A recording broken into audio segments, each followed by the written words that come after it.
Breath of the Wild is without a doubt a phenomenal game. It won Game of the Year in 2017 without much contest. Open world has become an extremely common video game format, and for a very good reason. Open worlds are the pinnacles of advanced video games. There are vast, unreal, yet very real worlds to explore that naturally require hundreds of hours to complete.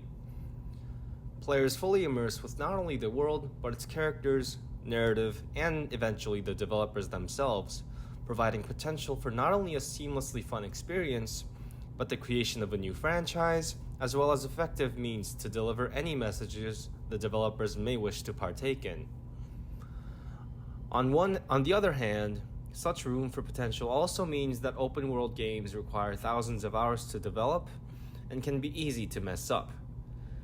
The highly esteemed Cyberpunk did not meet expectations due to technological limits. Far Cry 2 met lots of criticism for a bad narrative. Final Fantasy XV had an amazing world with beautiful graphics and even an interesting storyline, but there simply was not much for the player to experience after the main storyline. Breath of the Wild well deserved its Game of the Year award for beautifully taking in all of the open world genre's strengths, while refusing to fall short in any of its weaknesses.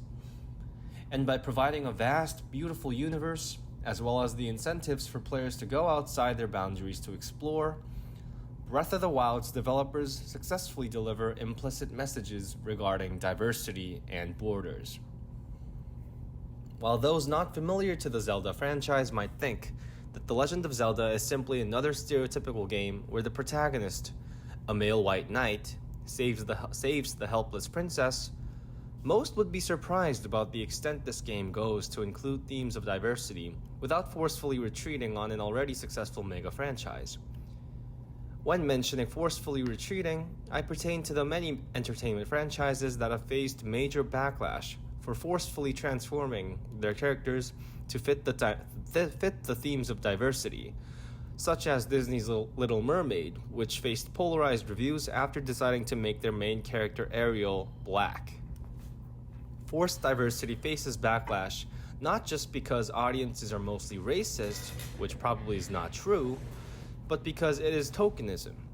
It excludes context or care for fictional or historical narrative, as well as actual meaning. As in forced diversity, the diversity only exists for its own sake, not for any better purpose. Thankfully, Breath of the Wild's developers knew better than to distort an already existing character loved by millions, but to carefully craft a narrative as well as a surrounding world that continuously intrigues the player to keep an open mind. When playing Breath of the Wild, players are given 100% autonomy. After clearing the first several quests, which only take about 10 to 15 minutes, the player is given all the tools they need to defeat Calamity Ganon, the game's main antagonist as well as central goal. And yet, very few players do that, not only because it is extremely difficult, but also because players are constantly incentivized to take a moment away from the main storyline and to explore. Players often start this process of exploration not for the sake of exploring, but to gain credits, pick up Korok seeds that increase your inventory, to find rare ingredients, valuable weapons, blah blah blah, the typical MMORPG. Soon enough, the process diverges from the capitalistic incentivization to the player's appreciation of the world, which creates a continual cycle of never-ending exploration. In order to be successful in the process, players must keep not only an open eye, but an open mind, as there are endless possibilities. And as all players proceed through the gameplay, they are naturally exposed to the themes of diversity and migration. Breath of the Wild's take on diversity is extremely natural, as in that all the characters feel exactly like where they are supposed to be. There is no unnatural appearance, no plot hole that disturbs the narrative. Players are naturally introduced to new types of people, new species, with vastly different backgrounds and stories, whose only similarity is a share for nostalgia for the prospering times of Hyrule. The 5 unique species inhabit different parts of Hyrule, all with their own unique character. Interestingly enough, players never have to come across any of these tribes to complete the game. But most choose to do so, as they're constantly incentivized to explore. When players meet these tribes while keeping an open mind, they not only accept diversity as a natural fact, but eventually come to embrace it, as the gameplay integrates uniqueness as an advantageous factor to completing the quests. Diversity very often comes at a benefit, especially as different types of characters introduce different types of weapons, quests, and so on. One race in particular is extremely unique, the Gerudo. The Gerudos are a race that are 100% women. Here, gendered culture is embraced as well as somewhat criticized through the Gerudos, who do not allow any sort of men in their town. Another refreshing twist for video games, the women of Gerudo come in all shapes, sizes, and skin tones. Women with rock-hard muscles to middle-aged women who are plus-sized, and even kids and elders.